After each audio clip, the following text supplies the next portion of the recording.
Number 5. SCP-352.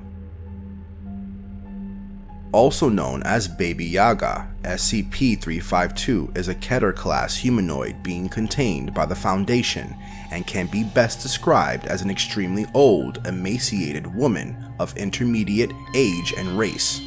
Although she speaks Old Russian, her dialect and accent makes translation quite difficult. She usually doesn't converse with any of the members of the SCP Foundation, but when she does, her words come off as threats, revenge, or bodily harm. She's also extremely unwilling to cooperate, and due to her aggressive nature, it's been impossible to determine any background information. SCP-352, or Baby Yaga, is mainly recognized as a dangerous and violent predator that forms its own hair-like strands to create webs that capture prey. Each strand is known to secrete an enzyme which immediately assaults the nervous system of this old lady's victim. Although the effect of this enzyme lasts for only a few days, permanent damage can be caused to the victim as well if exposed for longer durations. While SCP-352 kills and engulfs any human that she comes across, children between the ages of 0 and 2 are more prone to be attacked by her. Moreover, this SCP possesses a level of strength and speed much higher than what should be possible for a person of her perceived age and physical dimensions. The hair strands produced by SCP-352 are invisible to the naked eye, can grow several meters in an hour, and have been observed crawling along floors and walls, searching for human flesh. It is also said that Baba Yaga was recovered in southern Russia, where reports started to arise regarding an elderly woman who would lure people into an enchanted forest to murder them. By the way, if you are new to the channel, make sure to subscribe and like the video. Also, would you rather try fighting the SCP who wants to destroy the world, or run for your life? Let us know in the comments below. Number 4. SCP-1591. This SCP is the perfect representation of the fact that looks can be deceiving. Essentially, SCP-1591 is a glass sculpture in the shape of a star. While the central sculpture weighs 1.2 kilograms, the individual panels weigh 12 kilograms each.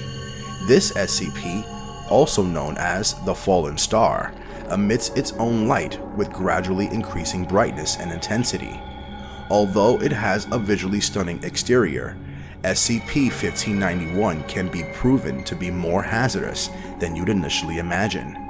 Any surface illuminated by it will become inconsistently transparent before completely vanishing into thin air. Moreover, if a non-solid matter is exposed to this SCP's light, it will begin to rapidly decrease in temperature until it solidifies. It also comes with no surprise that SCP-1591 is immune to its own impact. In case a living organism comes in contact with the same light, it is likely to retain consciousness and mobility, but its ability to speak or verbally make any sound will be lost. Affected organisms will try their best to flee from SCP-1591's light as soon as possible and will act in a panicked manner. If they fail to escape in the nick of time, these organisms will fade away and vanish.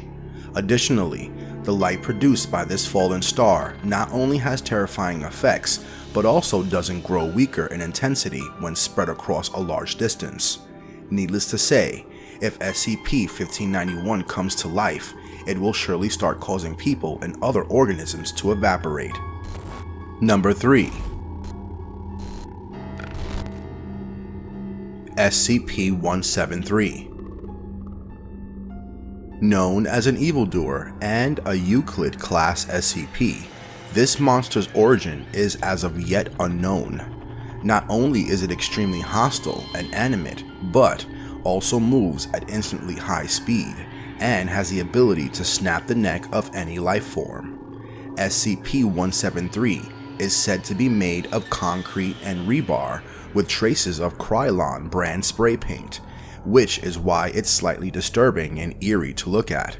It also possesses superhuman strength invulnerability, and aims to either escape the SCP Foundation or to kill any life form it encounters by strangulation.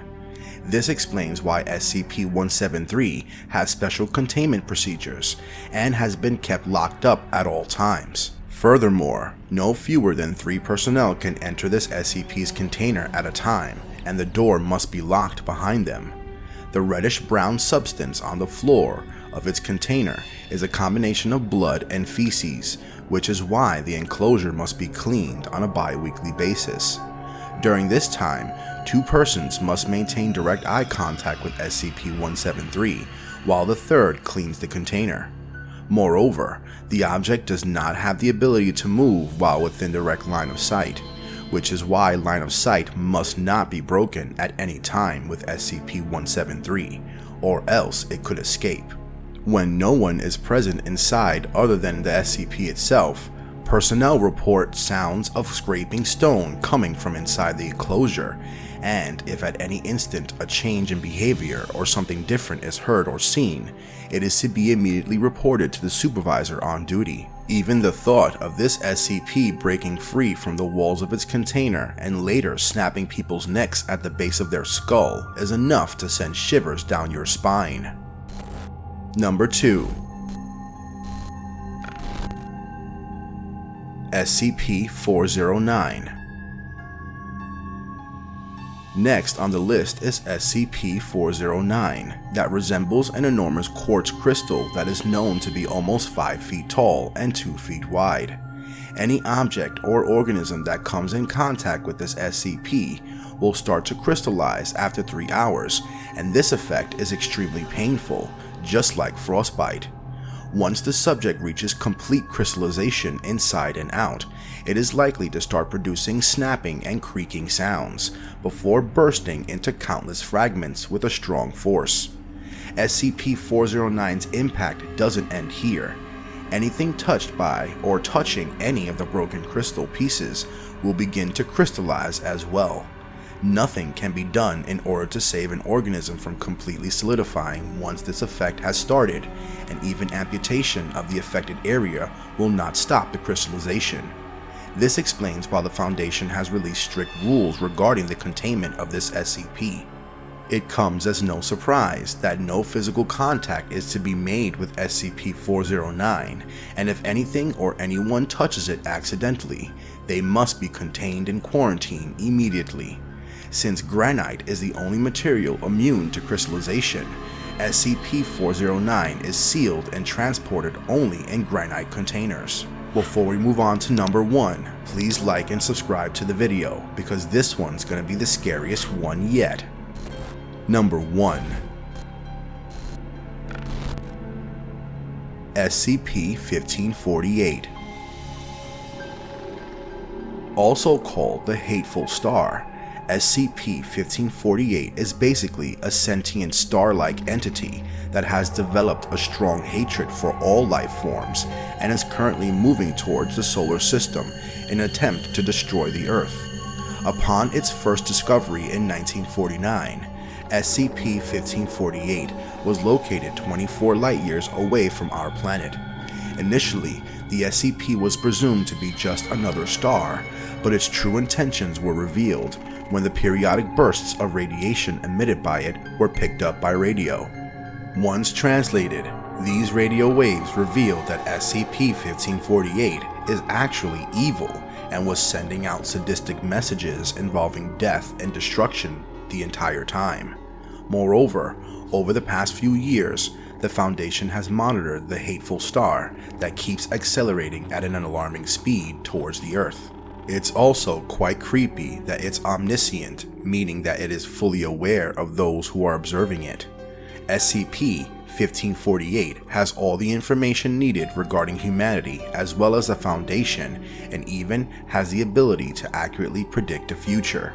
Considering the death threats it has been giving through messages in the past, it's obvious that once this evil star collides with the Earth, no life would further exist. This is exactly why the SCP Foundation is currently making numerous efforts to neutralize and stop SCP-1548 before it reaches mankind. Let's hope that these truly frightening SCPs stay in the fictional world only, because once they begin to even slightly exist, we're doomed for sure. Don't forget to follow me on Twitter at scary_YouTube to stay up to date on everything scary and spooky. Also, like the video and subscribe if you enjoyed it because it really helps us out. Comment I liked it, and who knows, maybe you'll get a heart.